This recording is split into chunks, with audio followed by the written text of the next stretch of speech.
Calling in now from the Peach State, it's our friend, Lee Bains III. What's going on, Lee? How are you?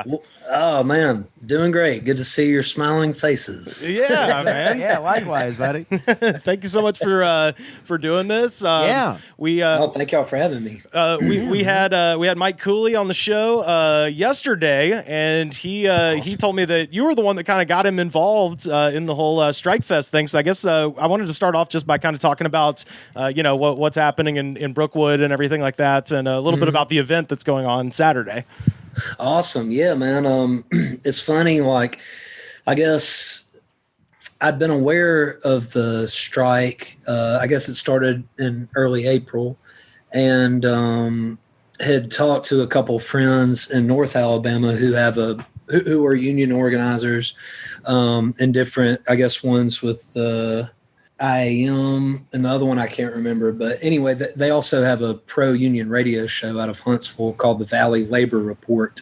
Yeah. And it's a great show. And they've had me on there before. And Jacob, one of the hosts, and I went to the picket lines Easter weekend and walked around and interviewed folks. He was recording the interviews and I was playing and stuff. And it was just fascinating hearing people's experiences, having worked in the mines for 20 something years and, being from Birmingham. Yeah. I have a lot of friends who were the children of miners and knew a couple of miners as well. And, it's like back when we were growing up, having a job in a mine, while it's, very hard work and dangerous work, they got paid really well, and they had really good benefits and they could send their kids to college and have a good middle-class life. And slowly across the country, the companies have been eroding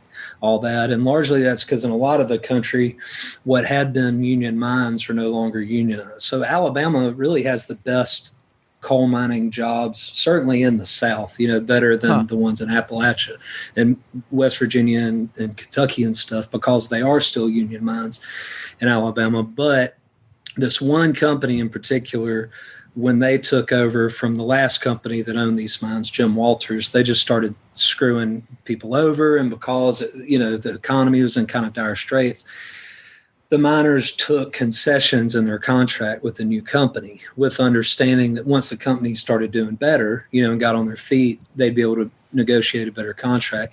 Well, the company, won't do that. They won't come to the table, even though they're making a lot more money. And there's a ton of miners in that region, west of Birmingham, Walker down through Tuscaloosa, Bibb counties, West Jefferson County, and all these other union mines. The workers are getting much better wages and better benefits than the Warrior Met miners. So that's the reason they're on strike, and that's the reason that we're having this benefit. We wanted to do something not just to show them that the community's behind them, just like the community was behind the folks out in Bessemer at the Amazon warehouse, but also to just try and get funds for their strike fund, because they hadn't been to work in, almost 2 months now. Yeah. And so we figured having a show would be a good way to get people out there and do those things. Yeah, I think that's so fucking cool, and I'm thrilled. Like, it's because it was so funny of just that lineup of two of my favorite artists, and then also two comedians that I'm good buddies with. I was like, well, hell, I guess I could talk to all those fellas about this. This seems like a worthy cause. So yeah, I just think that's awesome. Yeah, I just think it's so cool what you're doing, and also it just seems like, because essentially they're asking is to be paid what everyone else is being paid in the region. Yeah. It's not even like an excessive demand. And and to that point, like one of my buddies who's a writer, Caleb Johnson, you may have read, he wrote a book called Treeborn that came out a couple years ago. Mm-hmm. But his dad retired from those mines. And he was saying recently that what the miners are working for now, or being asked to work for, is what he was making in the early 90s. Right. Well, which is like, that was a long time ago, man. You know, stuff doesn't cost now what it cost in the 90s. Oh, that's always my favorite, like, conservative stupid meme is they're like, in 1970 I was paid $2 an hour and I fucking liked it. And you're like, yeah, dude, that's more than what people make now if you adjust for inflation. How would you not? I don't know shit about economics, what but costs $2? I can Google inflation calculator. Yeah. Like fucking nothing costs $2, man. Exactly. Like a gallon it's like a pack of smokes was like a nickel or something. Right. Yeah, it's different. I remember seeing one where they had a picture of the gas prices in like 1972 or something, and it was like look what Obama did to us. Look how cheap gas used to be. I'm like, yeah, this is actually more expensive than it is now if you just do the one extra step. Right. You know, I was thinking too about coal miner, like the plight of the coal miner has kind of become like this like subject of a lot of contemporary art. Oh yeah. Like did you listen to Steve Earle's The Ghost of West Virginia? I still hadn't listened to that, man, but I saw him a couple of years ago and he played one of the songs off of it. So yeah, it's all about that same stuff, just like about how, you know, the going down with the unions. I mean, like even like there's this band called Panopticon. They're like a black metal band that does the whole record about Kentucky coal miners. I mean, it's just it seemed like such an old timey like song topic, but you forget these guys are still doing it. They're still this extremely dangerous job, and, that's right. And they're getting screwed over by these corporations left and right. That's right, man. And it's like particularly, you know, for Central Alabama, it's like, I mean that's what is, you know, led to the cities that so many of us are from, you know, Birmingham, Bessemer, you know, back into the early days of Alabama statehood, they were mining iron ore and coal, you know, so. Yeah. Well, I'm from Auburn. That city was built on cow poop and land grants. and down and that's right. Cow poop and hay bales, cow poop and losing football teams. Hey, come on, don't. I'm just kidding. Come on, Carter's got he's got the crimson white sickness. He's bad off with it too. It's not man, right. It's not right. It ain't right. And we got to live in the same roof, you know. I'm saying, man, it's a house divided. Proud of y'all. We should get those house divided license plates. Y'all definitely need that. Yeah, like a little matching shirt. Bad. Need that yesterday. I actually came up in Birmingham too, like kind of around the same time. I've seen you play a bunch with the Glory Fires and with the Dexateens. And especially, but I've seen you play in a bunch of bands. And you're always just like, you know, the most rocketed dude I've ever seen, just like ripping on guitars, incredible voice. Thanks, man. Yeah, man. Do you remember playing in a band called Arkadelphia? Oh, of course. Yeah, that was Yeah, dude. That was the first time I saw you in Tuscaloosa at a house party. We were playing in Arkadelphia. I was like, God damn, this band rips. And I was like, oh, dude, that was it at that Reed Street, the house. Yeah, dude, Reed that Street. was dude, yeah. Man, that was a great show house. That was so fucking fun. Yeah, man. Dude, that was yeah. It was me, Rajon, and Justin Colburn played bass. And I remember I want to say there are two shows that stand out there. We played there. One we did with P.S. Eliot and with Katie and Allison Crutchfield. Yeah. And then one we did was Halloween, and it was like us and I think Model Citizen and Blaine Duncan and the Lookers. Yeah, dude. And we dressed, our costumes for Halloween was slutty Blaine Duncan and the Lookers. So we just dressed up like them. Yeah. Played next, you know, but we were just wearing like Daisy Dukes, basically. Yeah. Tying up flannel shirts at the chest and stuff. Yeah. Oh, exactly. Man.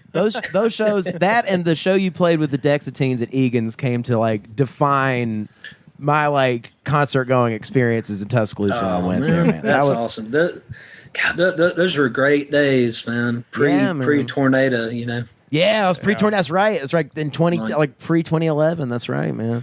Well, I was going to ask you about the last time that I saw y'all in LA. I was with our mutual friend Wes Van Horn. Shout out Indian Springs.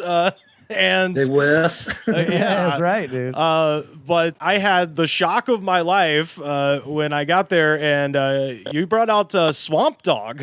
Yes. And Swamp Dogg, I worked at Weagle at the college radio station, and I got a hold of his CD Surfin' in Harlem, which is him early Photoshop. See, I don't even know that one. Oh, buddy, it's from the early 90s. You got to look at, because all of his album covers are fucking hilarious, but this one is him. Right. It's a fire hydrant that's been busted open, and he's on a surfboard surfing off of the wave on it. And it's just, and I was like, what the fuck is this? And I listened to it. I was like, oh, this is like incredible. And so I'd been a fan of his for a while, and I just wanted to know how did you guys enter each other's sphere? Because that was the coolest thing. I was like, I love this. It's working. He was on stage. He had his cane, and you guys were playing, as you do, louder than all fuck. And this, man in his like 70s, I guess at this point, has his cane like rooted in the ground, and he's kind of gyrating around the cane the whole time. And I was like, this is one of the greatest things I've ever seen.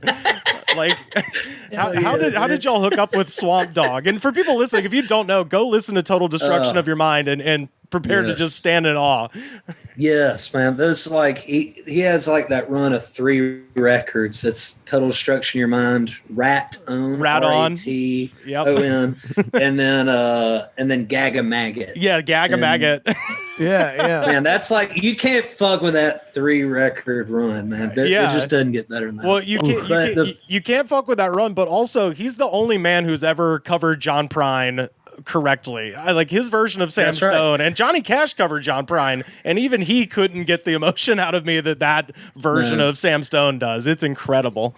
You're right. It is incredible. Yeah, it's like he's not just a Swampin', just a great songwriter. He's also a great like interpreter of songs. Oh yeah, like because he also does that Joe South song Redneck. Yes, I love that.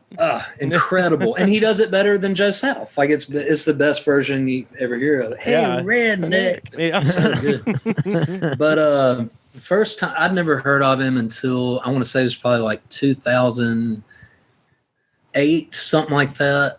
And I was playing with the Dexateens, and the bass player, Matt Patton, who now plays with Drive By Truckers also. We were in the van. I think we were in Athens, Georgia. And we were driving, we'd played the night before, and we were driving somewhere else. And he was like, here, put the CD in. And he put this like CD in the CD player, and just as soon as it hit, it was like, damn, wow, okay, this is cool. Because I was into soul music and like, kind of early funk and the kind of psychedelic soul stuff. But Matt Patton like schooled the fuck out of me on that stuff. That makes a lot of sense. That makes him make a lot of sense to me now that he's like that. That's perfect. Yeah. Yeah. I mean, I knew a little bit and liked a little bit, but Matt was like, you got to check this out and this out and this out and this out. And so when the song started, it was like cool rocking, like late 60s psych soul stuff that I liked, and I was like, oh, this is cool.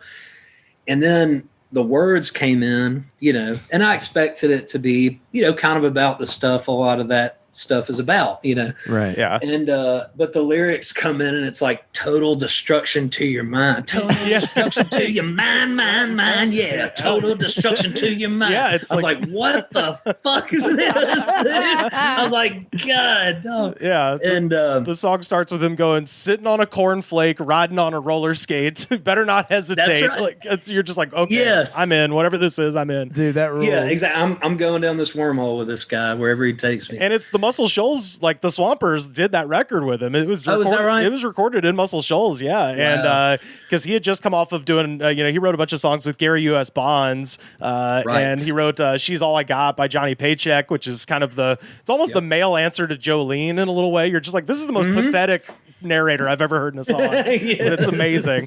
But yeah, that is a sad song, isn't it? Please don't take her. She's all I got. Yeah. I love it. I brought that up to him actually after your show. I took a picture with him and I was like, I don't care. I'm getting a picture with Swamp Dogg, and I told him I was like, man, I love you. This is the best. And I mentioned that song, and he just kind of goes, don't take her shoes off. And he just started kind of singing, and I was like, you're making my life right now. I can die right now, and it's fine.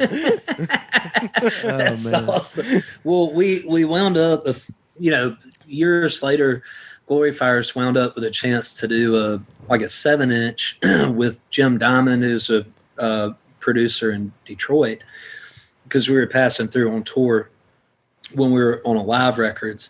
And so the guy at Alive, Patrick, was like, what do you want to record? Whatever. Do you have a new song? Or I was like, I mean, we could do a cover. He was like, what ideas do you have? And I was like, well, there's this idea. And I was like, I think it would be really cool to do Total Destruction in Your Mind by Swamp Dogg. And he hadn't heard it. And I was like, well, check it, look it up, find it, check it. And he called me back like almost immediately. He was like, oh my God, he's French. He's a French guy.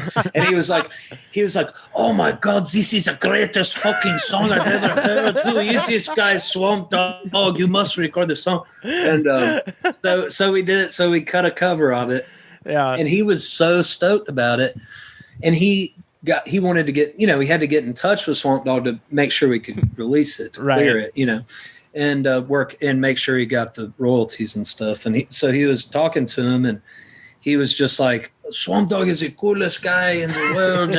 And I'm going to re-release all his shit on vinyl. So he wound up doing that. And then, so through that, we wound up doing a couple shows with Swamp and Moog, his accompanist, in Atlanta. We did one in Atlanta and one in Athens, maybe in 2013 or something like that, I want to say. Is this around when There's a Bomb in Gilead came out, or? Yes. Yeah. It was after There's a Bomb in Gilead, and I think before Dereconstructed came out. It might have been right after Dereconstructed came out, but I don't quite remember what year it was. But anyway, it was sometime in the early 2010s, and so we played these two shows, and the one in Athens was.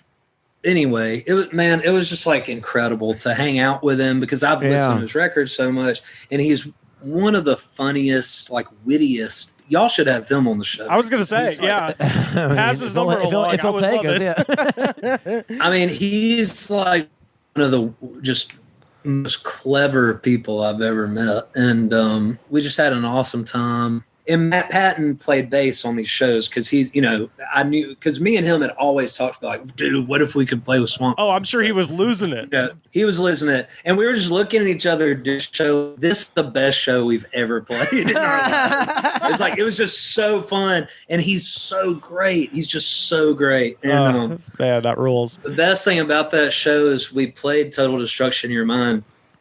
And, it was fucking, ripping and everything. And the people were all stoked. And this guy in the front yelled, play it again. And Swamp was like, you don't think I'll make these motherfuckers play it again? I'll make them play it again. And he did. We played it again immediately, right then. We just played it again. Never done that before. Just a little 2, 3, 4, and then straight back into it. Yeah. Dude, that rules. And then to tie it up perfect, after that, the guy said, the same guy yelled, I told you I'd do it again. And Swamp said, what's your name, son? And he was like, Justin. And he said, well, Justin, this next song is just for you. Hey, redneck. Yeah. Oh, that rules. I think he did that at your show too. I think he looked at the crowd and said something to us and then immediately went into that. And I was like, hey man, yeah, I guess so. Oh man. We were talking to Mike Cooley about this too, but have you played any post-pandemic shows before this Strike Fest? Have you gotten back out there? This is our first one. Yeah, this is our first one, and we were supposed to do a tour March of last year. What happened? South by Southwest. Yeah, exactly. So we didn't even play a show in 2020 at all. Right. Not even at the beginning of it. So our last show is December of 2019, I guess. Whoa. So it's been a very long time since we played a show. Oh man. Are you beyond stoked? You feeling a little anxious? How you feeling about it?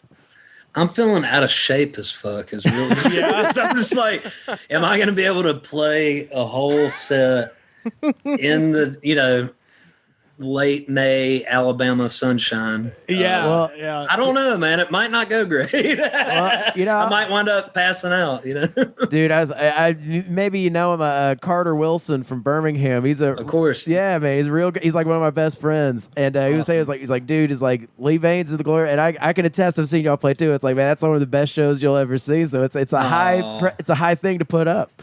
That's very kind. Carter's a great guy. Yeah, man. Yeah. Very kind. Shout out to Carter Wilson. Happy birthday, buddy. He had his birthday. No shit. Oh, damn. Happy birthday, Carter. Yeah, man. Had a kid and everything. He's doing good. Oh, wow. Yeah. Yeah, that's interesting to hear because I'm like, on a very much smaller scale, kind of in the same boat where I haven't done stand up since last March too. And I'm just like, I know it's going to be fine eventually, but I'm just like, that first step is just going to be whatever. But you're in a good spot because it's like, hey man, I'm doing this for charity. So yeah. Well, oh, sorry. I was saying it's like the same thing. It was like, dude, I've like also put on like some band. Like I'm feeling out of shape too. I put on like 20 pounds, but I'm like, that kind of works for comedy though. Right.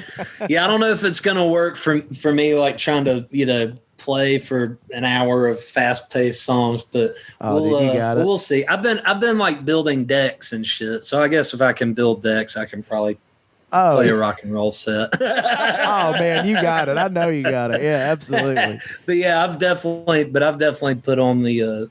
I feel like we need a term for the pandemic weight. Yeah, I think there needs to be the 2020. Oh, yes. Boom. The 2020. Copyright. Put a pin in it. Put a pin in it right here. Oh, man. Well, I was going to ask if you've got new stuff in the can or what's the next album situation looking like? I'm always jonesing. I need the next one. Yeah, man. It's actually in mastering right now. So it's almost, that's great. I mean, it is pretty much done. It's pretty much done. So we're figuring out the album art and all that kind of stuff. And sadly, like right now, because of COVID, everything's fucked, right? But yeah. So we won't be able to put it out for quite a while just because of the way everything's bottlenecked. But it is done, so it'll be out as soon as possible. Which is not sure how soon that is. Did you write it during quarantine, or did you have it like written beforehand, or like how'd the writing process go on it? Well, we started recording before the pandemic started. Yeah. So I had all the songs written. I was still working on lyrics, but I would say they were probably 80% done prior to the pandemic, maybe 80 to 90% done. So I did, there was a little bit that I wrote during it, but for the most part, it was already written and I was more just like refining, you know what I mean? Rather than, Sure. Yeah. But, and then we were sort of like arranging it and working on it in intervals, like over the course of 2022, like going in for a day or two here and there. So, yeah. I was going to ask you this, what's it? Cause you guys have played all over the place. So I feel like you're a good person to ask. What is the town that you've played that maybe surprised you the most? Just like as a place to be, or just as a show or whatever. Because a lot of times I find, at least like with doing stand up, is I'll roll up in a town I've never heard of, and then all of a sudden it blindsides me. I was like, shit, was that the best I've ever done at this? Right. And I'm in Lewisburg, Pennsylvania. What is Lewisburg, Pennsylvania? That's awesome. But I'm always curious with musicians too, where do you ever just roll up and like, oh, Dubuque, and then all of a sudden it's just the best thing that's ever happened? That's hilarious. We have played Dubuque a number of times, and it is a cool town, but it's, it's also, that's not the one I would name, but it is a cool place. Minneapolis is one that might not necessarily leap out at people, but we always have great shows there. And Little Rock we love playing Little Rock. That might be one that sneaks up on people. Trying to think. Yeah, those are the ones that are.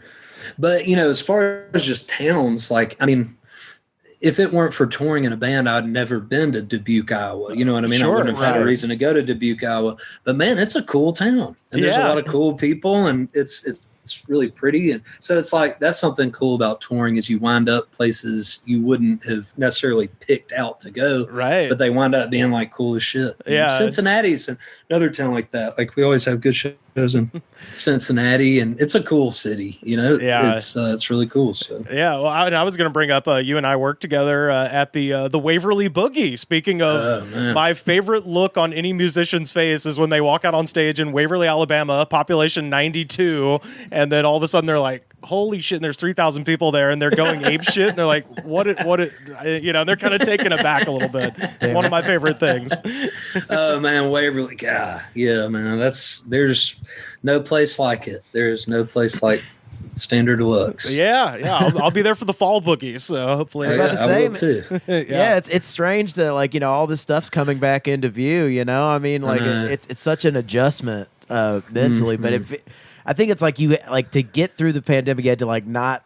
Like you can think about it, but you not anticipate it. You know what I mean? Like now we get to start anticipating it. So it's yes, tentatively, I guess. Yeah, I was gonna ask you if you had any weird pandemic stories as far as people losing their mind at the grocery store or your neighbors going nuts or anything like that. Oh man, that's a good question. Or fights at the gas pump this last week. Those will do too. Right? Yeah. Our next door neighbor is really sweet. She's in her early 80s, and she's from Lanett, Alabama. She liked that we were from Alabama when we moved in several years ago, and but she we always bring each other stuff. She'll bring us some she makes awesome preserves and stuff like that. So she'll bring, and we'll take her ice cream or whatever. But she as soon as COVID started, she I was sitting on the porch and she walks up to me pretty serious, and she was like, Lee, you know about this pandemic? I was like, yes, ma'am, I know. And she was like, you don't know where I could get some moonshine, do you? I was like, no, ma'am, not right off the top of my head. And she was like, well, I was going to make some cough syrup for it, some tonic for it, because, with this COVID. And she was like, but I think my grandkids drank it all. And what's hilarious is maybe a year or two before this, there was a big family gathering over there. Maybe it was a holiday or something. And I was talking to her grandsons in the driveway, and they were like, oh man, and anyway, at the end of the conversation, they're like, all right, man, we're going to go inside and try to find our grandma's moonshine, because she always hides it somewhere. So I think they did actually. She was right. They did. Oh, so you were there at the scene of the crime. I was, but I didn't say nothing. I hope they don't hear this. But and then, so anyway, but then we wound up finding her some in North Alabama over the course of the pandemic. And she was pretty stoked about that. So, that's nice. I wonder if her tincture was, was effective. It's probably fun either way. Hey, she's good. She didn't get it. Oh, well then, COVID, so. Can't argue with results. Nope, can't argue with results. Oh man. Yeah, that was the pre-vaccine, that moonshine. That's right. Yeah. 2 shots of that. You're gonna have to wait more than 2 weeks. Yeah, that's right. Yeah. Fuck hydrochloroquine. I'm going with that good old Mountain Dew. That's what I'm doing. Oh man. And you've been in Georgia pretty much the whole time during the pandemic? Pretty much, yeah. We've been home a few times to various parts of Alabama. Yeah. And Georgia, seeing family and stuff, but it's been not super great thing. We had a couple of deaths in the family, and sorry to hear that. Oh man. So, yeah. But yeah, thanks. But for the most part, we've been staying pretty close to home, and getting about ready to not do that for another year. Yeah. Get back out there and see some shit and do some shit. Put this new record out, dude. How about y'all? Have y'all been pretty cloistered? Yeah, well, we've sat in this room and done 3 years worth of podcasting in 1 year. So, pretty damn cloistered. Yeah, we're pretty close now. Yeah. But we're, me and the whole crew, we're all vaxxed up, and stand up is slowly starting to come back. So there's, there's some light at the end of the tunnel. I got to go back to Alabama and hang out with my folks for a couple months back around Christmas time. So that was fun. I got really into bird watching, as you do when you hang out with people in their 60s. So. Yeah. I'm about to make the first journey back. I can't wait to get back, man. But yeah, I'm all vaxxed, so I'll get ready to give them the card and just let me on the plane, dude. My mother woke me up from a dead sleep to be like, "There's a blue-throated warbler in the backyard." I was like, "I love you so much, and I don't care." That's so nice. That's a bird, right? Yeah, it's a bird. What? It sounds way crazier than a bird, but I think it's a bird. It's a blue-throated warbler. Is this a neighbor or a bird? It's a Giants fan, and he's painted all blue. Go Giants! Go Giants!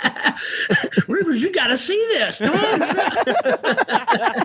This pandemic's crazy, isn't it, honey? Yeah. Oh shit, yeah, man. You got anything from the news there, Rivers? Oh yeah. Well, I mentioned that little gas shortage. I was just gonna run a quick news story by you, Lee, and just tell me what you think, because everything down south has been going ape shit down there. We covered a little bit here, and it's taken an interesting turn because, as it turns out, Colonial Pipeline, speaking of our energy infrastructure, Colonial Pipeline. The pipeline was not what was held ransom, it turns out. So they got their company held ransom, and they shut off the pipeline, which created this sort of artificial panic.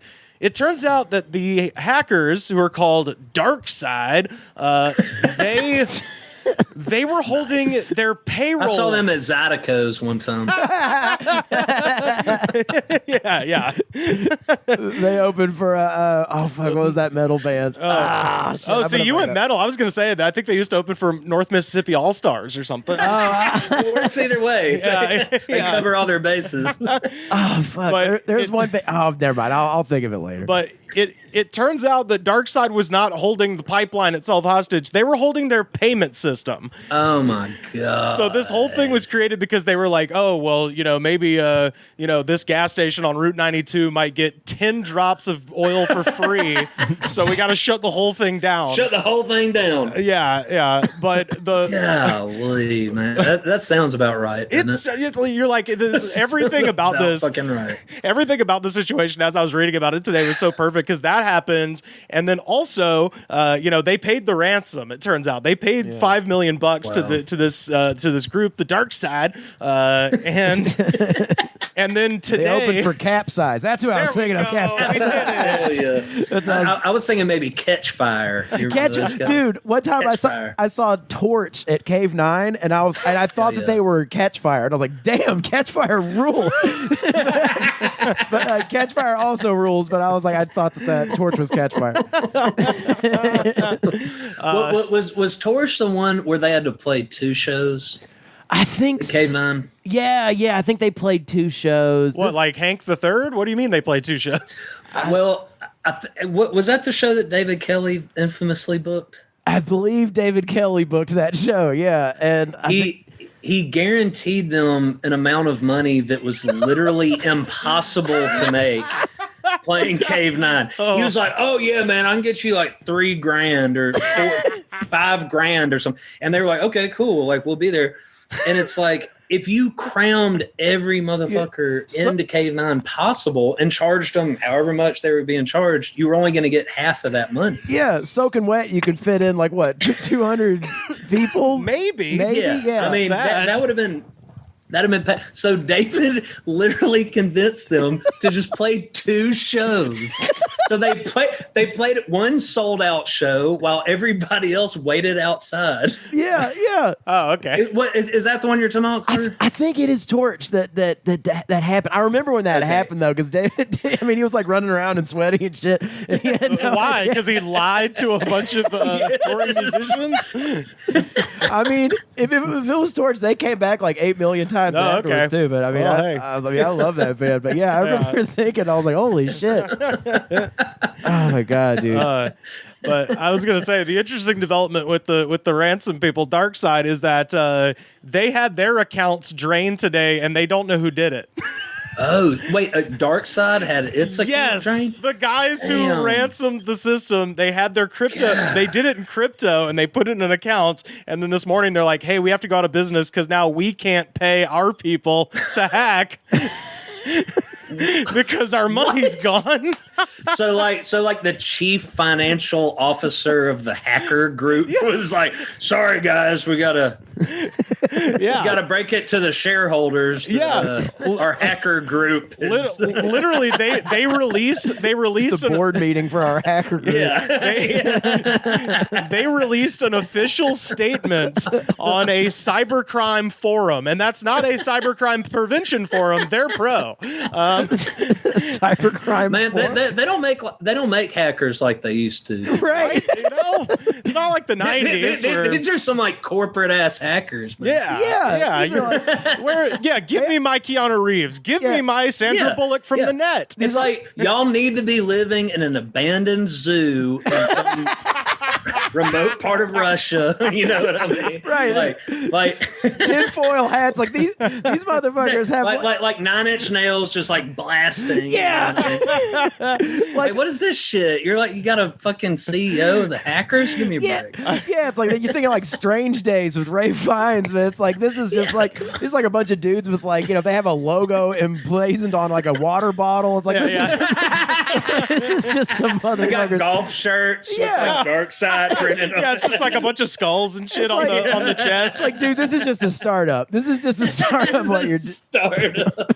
But this is their official statement that they released on the cybercrime forum. Quote, a few hours ago, we lost access to the public part of our own infrastructure.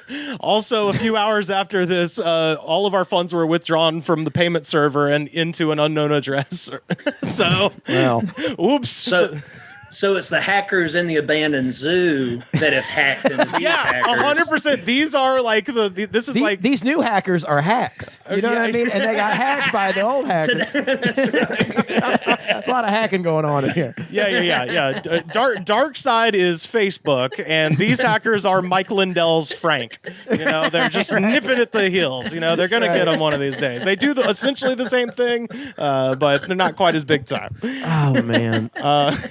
Dude, I gotta find out what band David Kelly booked twice. I thought it was Torch, but maybe it was somebody else. I think it was too. If anyone from Birmingham is listening to the pod, like hit us up on Twitter and tell us who David Kelly booked twice. Mike Parsons would definitely know. Mike Parsons would 100% know. He was like the king of Cave Nine, so he will know. Yeah, he would definitely know. But I just remember that I didn't go to this, but I remember everybody talking about the show, and I remember going to, because I mean sometimes you just go to Cave Nine. Even if you didn't go in the show, you just hang out in the parking lot. Absolutely. You know? Yeah. And I think I wound up doing that because there was like, even if I wanted to go in, I couldn't go in because there were, it was like, well, we're going to be busy till midnight. One of my friends got in not one, but two baseball bat fights in the parking lot. Fight, I guess is the wrong word. Assaults, where he was on the receiving end. Two different guys beat him up with a bat in the parking lot of Cave 9. Jesus. On different occasions. So. I don't even recall. Holy shit. Holy Lord. Shout out to Tisdale. Oh man, that rules. I mean, you know, you don't got to name names or nothing or locations, but have you ever had just like a fucking crazy nightmare gig like that? I'm sure you have, right? There was a show a couple 3 years ago in Boston where it was pretty chill. It's like this great place that we play in Boston, and it was like well before the show was happening. We were just setting up, you know, and people were just kind of trickling in, drinking at the bar or whatever, you know, and it was just very chill, you know, and it's like a super cool spot. Everybody's cool that works there. Yeah. And just all of a sudden, this, a girl walks in and walks up to a table with a guy and a girl sitting at the table. And she just proceeds to beat the ever-loving shit out of the girl sitting at this table. Oh, my God. It was like, whoa. It was just like a bomb went off. Like, everything was totally cool. Like, it was like Cheers. It was like Cheers in there kind of thing. It was like, bam. And oh my God. Wait, were you so guys, were you guys just, it was like, were you on stage while this was happening? We were just like getting drums set up. Okay, gotcha. And like, whatever. It was very, and then it just that happened. That's so funny. This is what happens when you sleep with my husband, kid. This is what happens. Yeah, it was pretty intense. But holy shit, I'm trying to think. Fortunately, we hadn't had a lot of fights at a show or anything like that. But there will definitely be people, when I'm kind of talking between songs and prefacing songs with political remarks. Yes, I'll do. Yeah, we'll have actually at that same bar in Boston one time. This guy, this guy apparently wandered in and didn't know what he was in for, I guess, and he went back up to the door guy apparently, and he was just like, "I didn't come here for this. Like, I didn't come here for this bullshit. Like, I didn't come here for this commie crap, I came here just for rock and roll or whatever." And apparently we found this out after the show, but the door guy was like, "This is rock and roll, motherfucker." And I was like, and the guy was like, "Well, give me my money back." And he was like, "Nah, how about you just get the fuck out?" Hell yeah, dude. So we have stuff like that every once in a while. But that is one of those things. You're like, you see how pissed you are right now? That's rock and roll, man. That's what it's supposed to be. You're either supposed to get pissed at it or love it, but you're participating actively in the subversive act that is rock music. If someone can watch your show and to say clear-eyed, that is not rock and roll, I will show you a fucking liar too. It's like the rockinest shit I've ever seen. Yeah, and furthermore, I was gonna say, and I'll extend this out to the truckers too. Rock and roll to me is playing the songs that you do and setting them up in the way that you do and making the points that you do in the venues that you do. And my friend James Fritz said this too. He's like, Drive-By Truckers have played so many shows over the past 4 years with a gigantic Black Lives Matter banner behind them in the craziest places you can imagine. It's like, that's fucking balls, man. That's what it's about. That's what it's about. Yeah, it's to be commended in every way. It's so cool. We were talking too with Mike Cooley about it. It's like, do you feel like there's some sort of thing where coming from the South, like the Glory Fires, the Dexateens, and Drive-By Truckers, and maybe being left leaning or having your politics be left leaning, have you found it to be more divisive at home in the South, or when you go somewhere else and then people are expecting it to be some good old country shit and you're like, not really? Well, it's fun. Almost every experience we've had like that with somebody, fucking talking shit, or having an issue. Almost all of them have been in the North. Yeah, almost interesting. All of them. Yeah. I mean, we did have one of our last shows in Atlanta. I think I don't know. It was sometime during the Trump presidency. We did have a guy get pretty agitated at the beginning.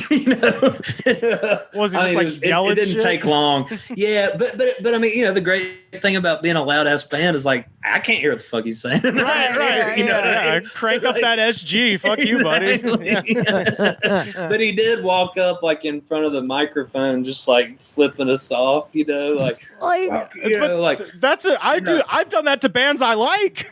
How do you tell Primus that you're mad at them if you don't flick all? That's what we do. I was saying some shit about the wall and stuff like that, and he was saying build the wall or whatever. And was flipping us off, and then we changed the setup, and we're gonna do a song just for you. So taking a cue from Swamp Dogg, and we did Good Old Boy, and this guy, and he kind of ran off. Fuck, that rules, man. God damn it. So I was like, what was he expecting? Does he just like, I'm just gonna buy a ticket for a show? I don't know what show, but I'm gonna go to the show. One for music, please. Yeah, one I would music. like ticket. one music. Yeah. Hey, this is not the music I wanted. Right. I wanted Going to things to be pissed off at. Like, I what's wanted wrong me with you? music. This is not me Yeah. music. This isn't Glenn Campbell, God damn it. You know? Oh my man. god, man. Oh God. Well, this has been a blast talking to you. Let's tell people great talking to you. one more Yeah, time. So this Saturday, May 22nd in Brookwood, Alabama, they're going to be having Strike Fest with our friend Mike, or I should say our friend. I just interviewed Mike Cooley, so I'm like y'all are friends. our good longtime friend. Riding his coattail. Yeah. No, I was gonna say, featuring my friends DJ Lewis and Drew Morgan. They're gonna be doing comedy. We've got Lee Bains III and Glory Fires. They're making their grand return to the stage after over a year. So Hell you can yeah. come for that alone.